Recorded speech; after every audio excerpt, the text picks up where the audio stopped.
Ya pemirsa, Anda kembali bersama kami dalam Lunch Talk dan kita akan langsung menyapa pemirsa Berita 1 yang ada di Jakarta, yaitu dengan Bapak Markus. Selamat siang Pak Markus. Selamat siang Mbak Rara dan Mas Vicky. Ya Pak Markus, ada pertanyaan mengenai pajak kendaraan bermotor ataupun BBNKB? Iya, jadi begini kan, kita orang tuh ada mobil, tapi mobilnya tuh dengan atas nama sama, namun berbeda alamat saja. Jadi kita kebetulan sudah pindah-pindah rumah.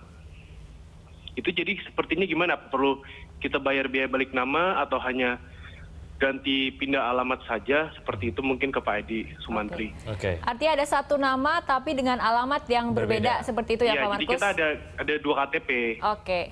Baik, kita dua KTP akan... tapi dengan nama sama, alamat berbeda. Oke, kita akan tanyakan langsung kepada Pak Edi. Terima kasih Pak Markus telah berpartisipasi bersama kami di Lunch Talk.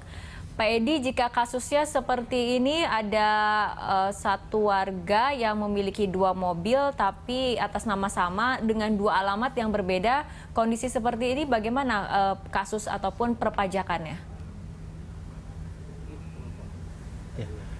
Yang saya tangkap mungkin satu kendaraan tetapi alamatnya pindah. Nama sama tapi alamatnya pindah. Yang saya tangkap pertanyaan Pak Markus seperti itu. Jadi gini, halo? Ya, silakan Pak. Jadi kalau misalnya kendaraan saat ini STNK dan BPKB-nya atas nama Pak Markus dengan alamat lama. Sementara Pak Markus sudah pindah alamat, tapi masih memiliki Pak Markus. Maka bisa dapat dilakukan pengurusan pindah alamatnya. Katakanlah semulanya di Jakarta Barat, sekarang pindah ke Jakarta Selatan, tapi masih nama Pak Markus, maka tinggal pindah alamat STNK dan BPKB-nya, termasuk SKP DPKB-nya dirubah dengan alamat yang sesuai dengan KTP yang terakhir.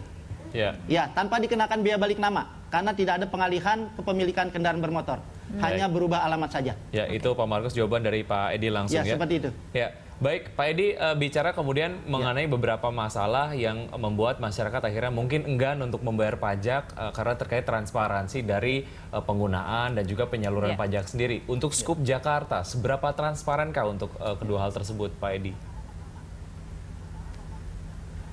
Nah, ini menurut saya hal yang sangat menarik dan yang perlu diketahui oleh masyarakat, bahwa kalau di DKI Jakarta saat ini sumber penerimaan utama adalah dari pajak. DKI Jakarta tidak menerima bantuan dari pemerintah pusat, tidak menerima DAU. Jadi yang diterima oleh pemerintah DKI Jakarta untuk sumber penerimaan penyelenggaraan pemerintah dan pembangunan adalah bersumber dari pajak. Nah, pajak tadi khusus untuk pajak kendaraan bermotor itu ada yang dikenal dalam undang-undang disebut dengan earmark tax, di mana hasil pungut pajak kendaraan bermotor sebagian digunakan untuk membiayai pemeliharaan dan pembangunan sarana prasarana jalan. Dalam APBD DKI 20%-nya itu digunakan untuk membiayai sarana prasarana jalan. Sisanya kemana? Sebagaimana kita ketahui tadi bahwa pembangunan DKI yang lain bersumber dari pajak. Bagaimana untuk membiayai kartu Jakarta Sehat, berobat gratis, pendidikan gratis, busway gratis, rumah susun, itu semua sumbernya dari pajak. Nah tadi sebagian dikembalikan untuk membangun sarana-prasarana jalan, sebagian untuk membiayai kegiatan-kegiatan lain yang ada di Provinsi DKI Jakarta. Sumbernya dari pajak. Nah pajak tadi juga menganut prinsip redistribusi pendapatan. Memungut pajak dari orang kaya untuk didistribusikan kembali kepada masyarakat yang kurang mampu. Melalui apa? Melalui peningkatan kualitas pelayanan kepada masyarakat yang saya sampaikan tadi. Masyarakat yang tidak mampu nanti bisa melakukan berobat gratis. Bisa melakukan pendidikan gratis, karena sesungguhnya fungsi pajak adalah alat pemersatu bangsa. Pajak difungsikan sebagai alat pemersatu bangsa. Dengan pajak akan mengeliminir terjadinya kesenjangan ekonomi antara masyarakat yang kaya dan masyarakat yang miskin melalui pelayan-pelayan yang dilakukan oleh pemerintah Provinsi DKI Jakarta. Nah, hasilnya seperti itu.